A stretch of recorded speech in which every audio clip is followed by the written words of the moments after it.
전 국민이 깨어나 진실과 자유를 추구하자. 사랑하는 동포 여러분, 저는 치웅의 아내이자 평범한 농촌 여자입니다.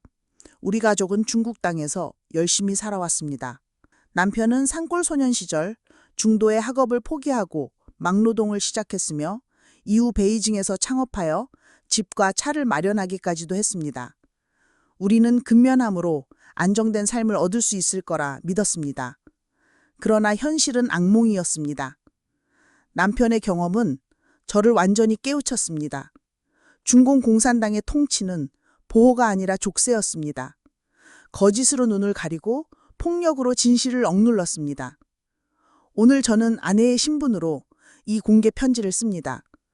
모든 중국인이 일어나 이 폭정을 반대하고 두려움 없는 자유로운 새로운 중국을 만들어가자고 호소합니다. 돌이켜보면 2025년 8월 29일 충칭 대학타운의 그날 밤 남편 치웅은 프로젝터로 대학타운 상가 고층 건물에 충격적인 문구들을 비쳤습니다. 공산당이 없어야 진정한 신중국이 있다. 붉은 파시즘을 타도하고 공산당 정권을 무너뜨리자. 거짓말 말고 진실을. 노예가 아니라 자유를. 폭정 공산당은 물러가라. 그것은 충동적인 행동이 아니라 오랜 세월 쌓여온 고통과 깨어남의 폭발이었습니다. 남편은 올해 43, 충칭 외곽 산골 출신으로 16세에 학업을 포기하고 남쪽으로 일하러 갔습니다. 베이징에서는 단지 천안문 근처를 배회했다는 이유로 파룬궁으로 5인대 창핑 수용소에 20여일간 갇혔고 구타와 성적 모욕을 당했으며 죄 없는 사람들이 정신이 무너질 때까지 고문당하는 것을 직접 목격했습니다. 당시 겨우 19이었지만 이미 중공의 체제 안정 기계가 얼마나 잔혹한지 뼈저리게 겪었습니다. 이후 그는 베이징에서 타오바오 가게를 열어 삶을 꾸리고 저와 결혼해 2딸을 낳으며 평온을 찾았습니다. 그러나 2020년 팬데믹 시기 베이징 상탄촌의 강제 철거를 직접 겪으며 정부의 배신과 폭력을 다시 맛봤습니다. 2021년 가족과 함께 충칭으로 돌아왔지만 곳곳에 스며든 증오 보욕을 발견했습니다. 그는 늘 말했습니다.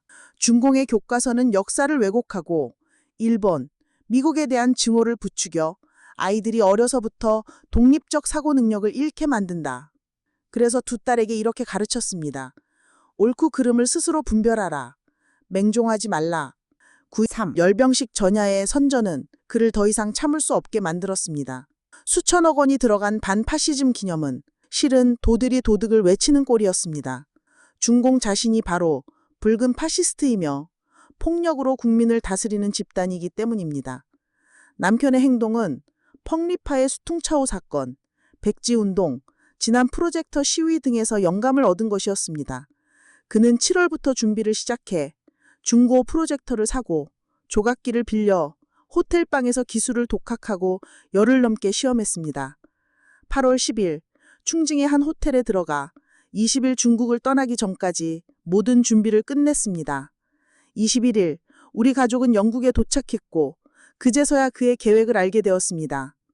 그는 원격으로 프로젝터를 조작해 50여 분 넘게 투사를 이어갔고 경찰이 장비를 끄기 전까지 계속되었습니다. 호텔방에는 경찰에게 남긴 편지가 있었습니다. 중공이 이 땅에서 저지른 죄악은 이루 다 적을 수 없다. 부디 악을 돕지 말라. 지금은 이득을 보더라도 언젠가는 반드시 피해자가 될 것이다. 이 편지는 씨앗처럼 남아 집권가들 중 누군가라도 깨어나기를 바라는 것이었습니다. 아내로서 저는 남편의 고독한 용기에 가슴이 아프고 경찰에 불려간 시어머니와 시동생을 걱정하지 않을 수 없습니다. 그러나 그는 늘 말합니다. 누군가는 불씨를 전해야 한다. 그 불씨는 제 결심도 지폈습니다. 중공은 3년에 한 번은 소규모 운동, 10년에 한 번은 극규모 운동으로 수많은 가정을 파괴했습니다. 역사를 왜곡하고 정보를 차단해 우리를 똥구덩이에 살고 있으면서도 냄새가 좋다고 말하게 만들었습니다. 증오 교육은 다음 세대를 파괴하고 경제 압박은 서민을 숨막히게 합니다. 남편의 프로젝션은 폭력 혁명이 아니라 행위예술이었습니다. 빛으로 어둠을 뚫고 대학생들 마음에 씨앗을 심는 것이었습니다.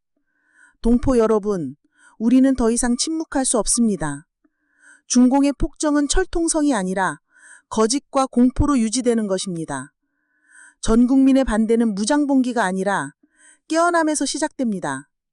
진실을 전하자. 해외 정보를 찾아보고 남편 사건과 비슷한 이야기들을 널리 알리십시오. 가족, 친구, 학생들에게 공산당 없는 중국만이 진정한 새로운 중국임을 말해주십시오. 세뇌를 거부하자. 증오 선전을 거부하고 아이들을 독립적으로 생각하는 사람으로 길러야 합니다. 남편처럼 1984 동물농장을 읽고 전체주의의 본질을 보게 해야 합니다. 함께 행동하자. 안전한 범위 내에서 온라인 토론, 서명 활동을 조직하고 해외 방공 목소리를 지지합시다. 대학생 여러분, 미래는 여러분의 것입니다.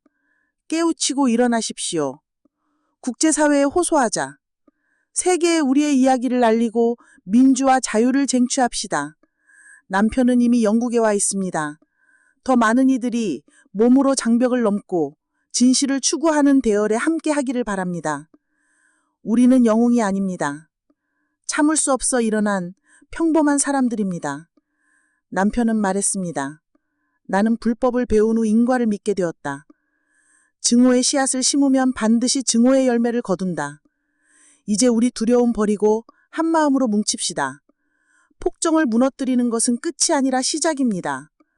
노예가 없는 희망으로 가득한 중국의 시작입니다.